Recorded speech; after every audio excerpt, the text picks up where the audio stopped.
strategy this afternoon. Those of you that have joined me for the last two feeds will know that this chap here loves to scream whilst I'm trying to talk to you all. So I'm going to see if by stepping out of the pool, it might stop him from doing that.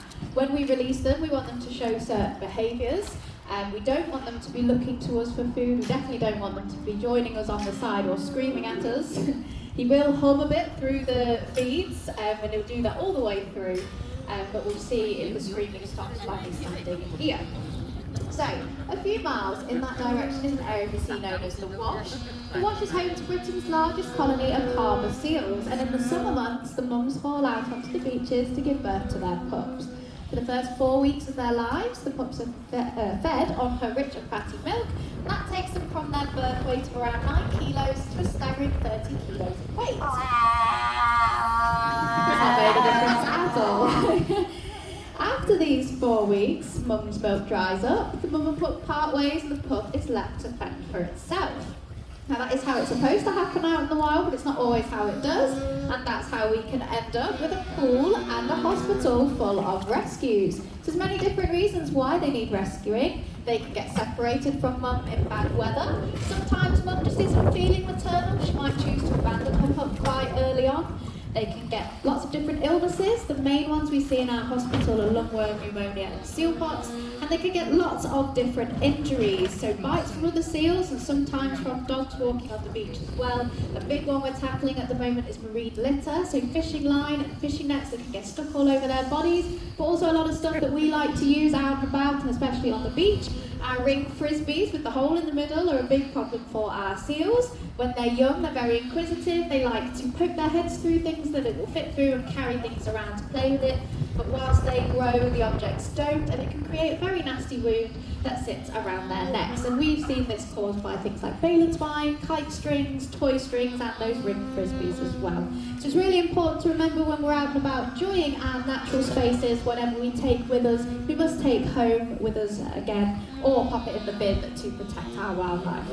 So how it happens here at Natureland is these guys get reported to us by members of the public, sometimes the police and the Coast Guard too. I'm trying to see so he doesn't see me. Once we get these reports, we go straight out to make an assessment on the pup, and that assessment is really important. Oh, you come to find me, have you? There's no point, is there?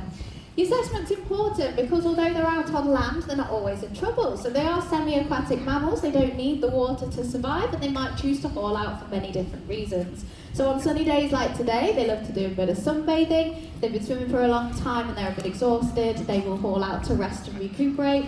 It helps to aid with their digestion as well, and although they look alone, they might not actually be alone. So the mum seal does like to leave baby on the beach to give it a rest while she'll go find some food. So it's really important to remember, if you ever find a seal on the beach, to give it as much space as you possibly can, because if we interrupt mum and pup, she might choose to abandon it, and if she sees any humans approaching her pup, she might choose to abandon it as well, and then we've got another rescue on our hands.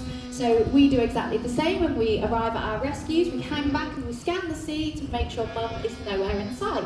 If she's not, we'll approach the pup and look for different symptoms, like any obvious injuries, any blood or laboured breathing. If they do, they come straight back here. The first place they visit is the hospital back here. They all receive a routine course of antibiotics and wormer in there, and anything else they might need when they first arrive. They're kept in individual pens as a form of quarantine, and that makes sure that we're not spreading anything around our hospital.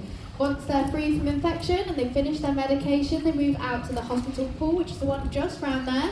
The idea in that pool is to get them feeding independently in the water.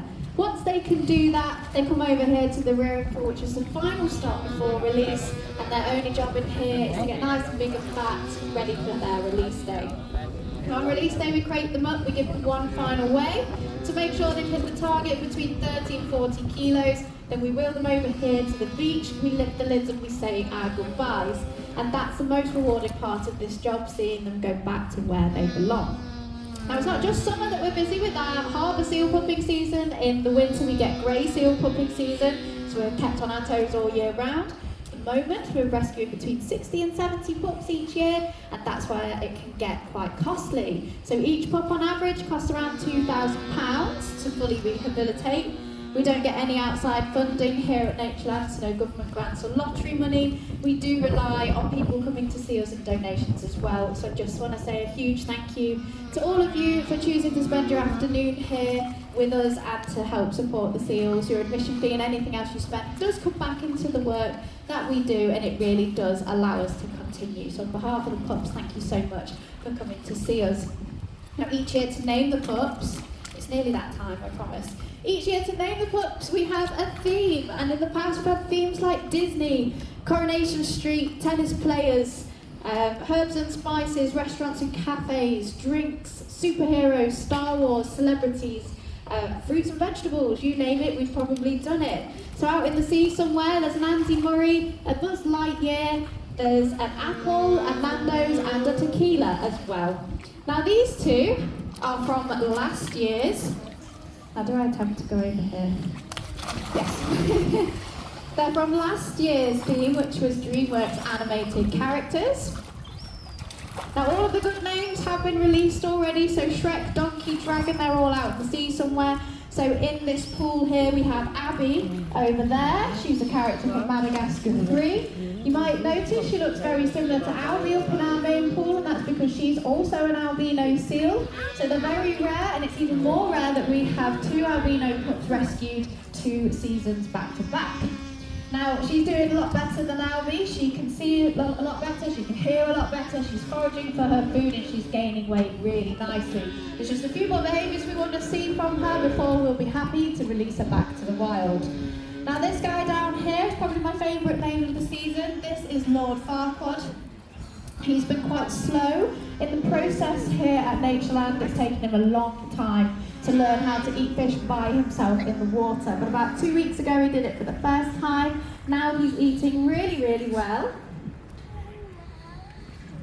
which you'll see in just a moment. There's one more seal who is behind me here in the shed. She's part of this year's theme, which is desserts and sweet treats. Wait a moment, thank you. And I've mentioned up there that about 11 weeks ago we had a pup born here at Natureland to our resident seal Victoria, so we thought it would be appropriate to name her daughter Victoria Sponge. She's in the shed at the moment because she's going through fish school, so I have the difficult task of teaching her that fish is food after she's been spoilt on mum's milk for a good 5 or 6 weeks, and she's a lovely healthy 24, 25 kilos. But she's been really, really good. She's nearly eaten all of her fish for the day. She's about 2.5 kilos now. So if you're still here, in about half an hour's time, you will see her come out to have a swim with everybody else. Now these two are eating around 3 kilos, 3 kilos of fish each per day, and we spread that over 5 different feeds. We found that 5 feeds give them enough time in between feeds to digest the fish properly, and 3 kilos is the magic number to help them gain weight each week to get them through the process quickly. They might also notice in their back flippers they have little white tags. Once they're out in the wild, there's no trackers on them, so we don't actively track the pups.